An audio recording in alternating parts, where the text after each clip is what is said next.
Chris Schweitzer is our special guest, Exonation, www.chrisschweitzerBooks.com. Chris, we've got about 3 minutes left in this hour. I want to thank you so much for joining us. You've certainly opened up a lot of eyes and have a lot of people wondering now. You were talking about the universe slightly ahead of us, our universe, and the universe that is slightly behind us. Question, if something was to happen to our entire universe, what would happen to the other universes? Nothing. There's an infinite number of them, which means uncountable. There's always another universe standing by. That in the 11th dimension, getting back to the 11th dimension, this infinite void, it can never be filled. And there's an infinite number of universes floating around in the 11th dimension.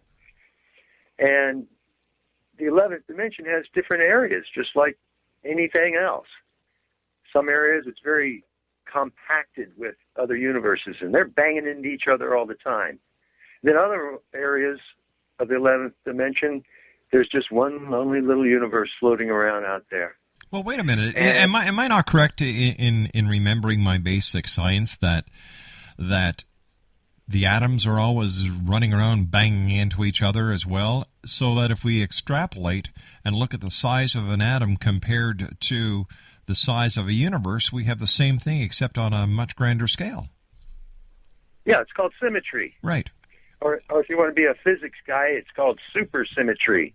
And that's everything reflects everything else. And for everything that there is, there's another corresponding one. For every little chip of matter, there's a piece of antimatter. And they exchange back and forth all the time. What you're talking about with the moving atoms, that's called the Brownian movement.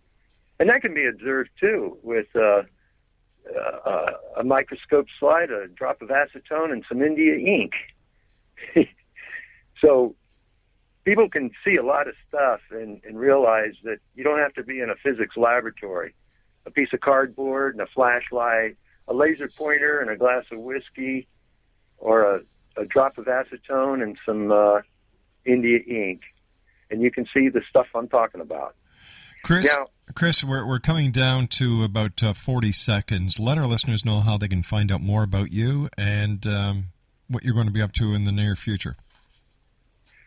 Well, I'm having a book published.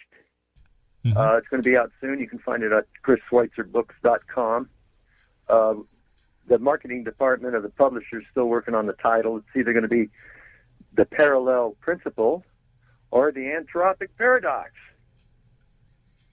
And hopefully you'll be reading in Science Journal my theory of continuous manifold singularity induction. Chris, I'm sorry we've just run out of time. I want to thank you so much for joining us. Chris Schweitzer has been our guest this hour, Exonation. His website, once again, is www.chrisschweitzerbooks.com.